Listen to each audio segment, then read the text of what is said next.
Well, good morning, viewers. Okay, got something never done before here. It's going to be a bit, I don't know, a bit controversial. I'm not even sure if it was the right thing to do. It's a casing. It's an engine I haven't used. The engine I bought cheap, which I was expecting to find in good shape, but after I cleaned it up, it really sort of did need line boring.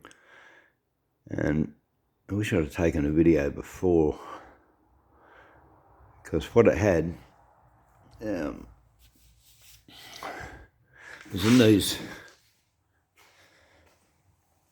right, in your bearings. So you've got these channels in here. These are your oil gallery channels.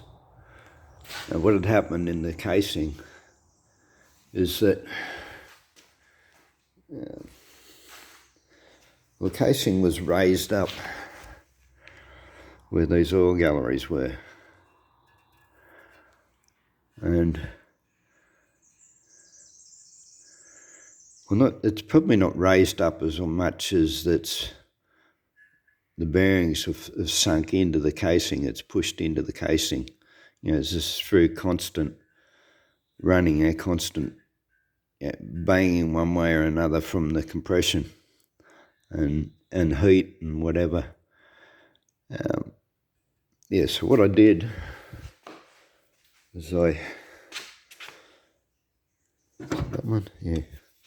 got the file out and I filed down the edges of my wood chisel so that it's sort of sort of sharp, but yeah, it's just a clean 90-degree bend.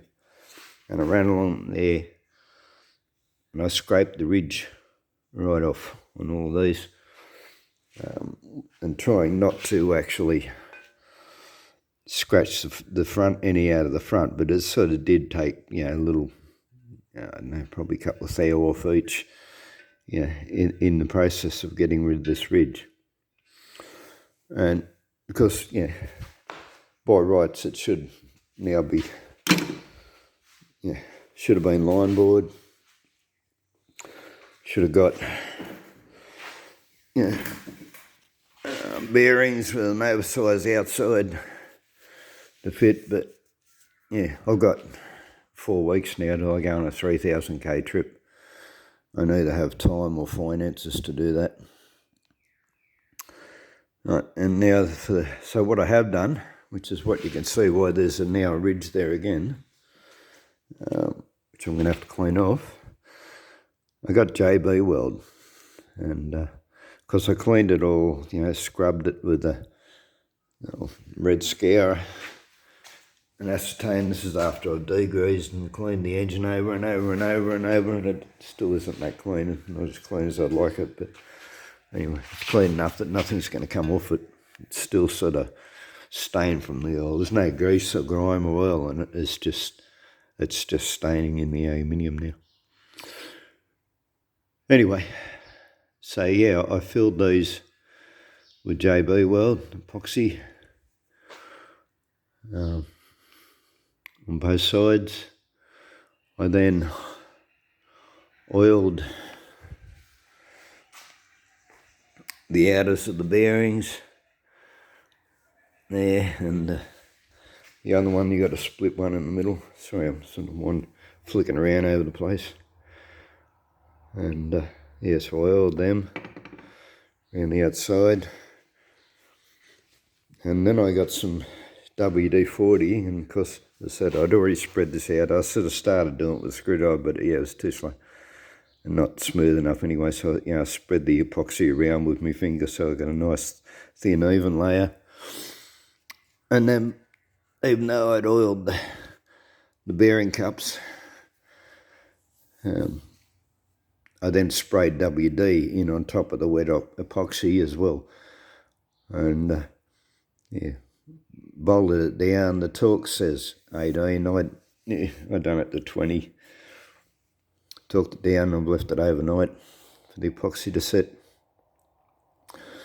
And Yeah, so now I've got to, you can't just epoxy it and leave it that way. It's because as you can see, it's now clogging the oil gallery. So I've got to come in and take the excess epoxy out of just that centre without touching any of the outer,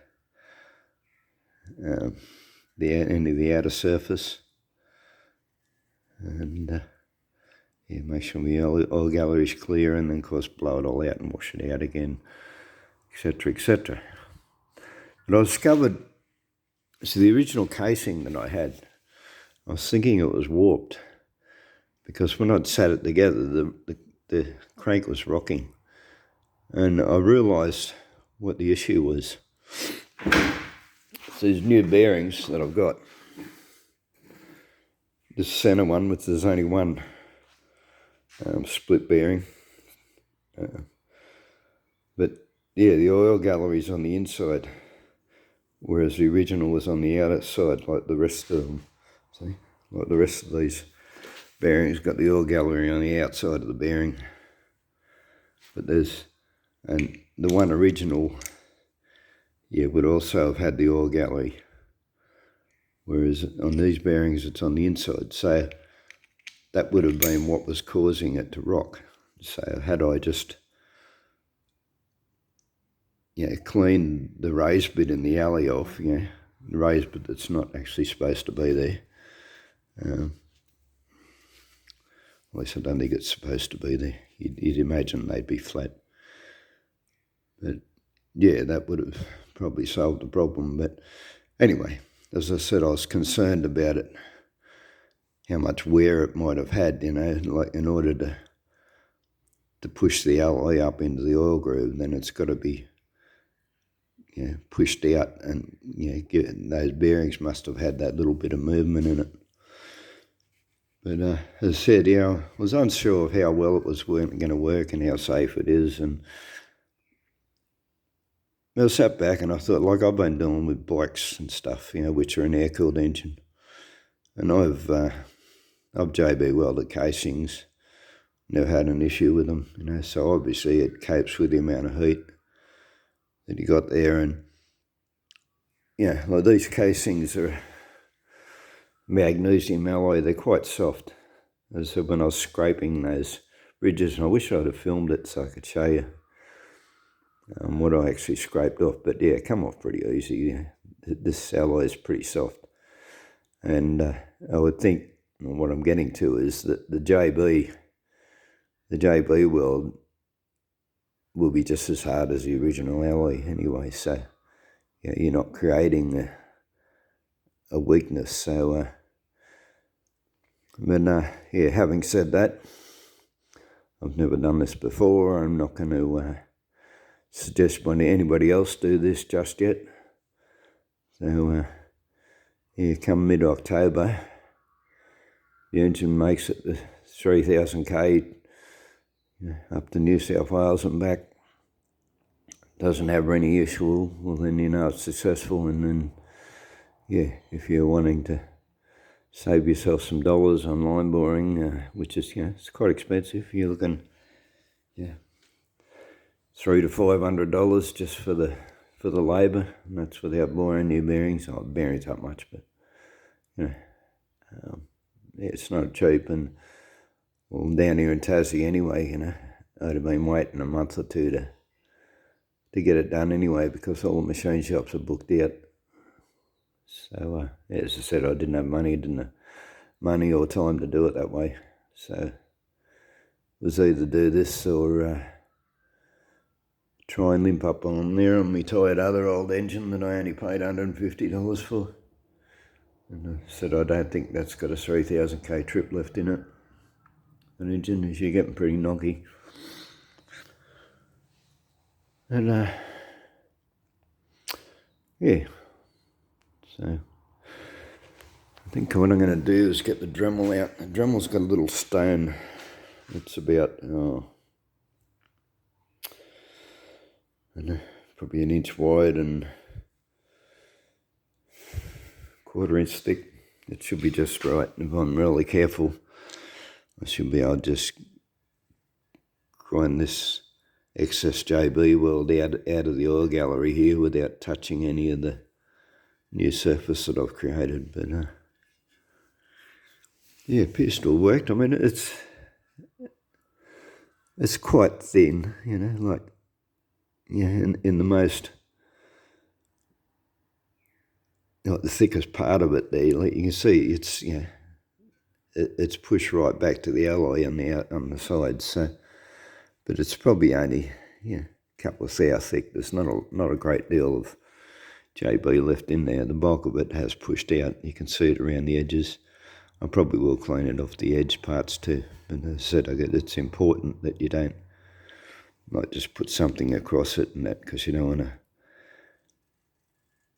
You now don't want to touch the surface where the bearing actually sits. So yeah, I'll have to very carefully clean that out now, and then we can starting assembly it.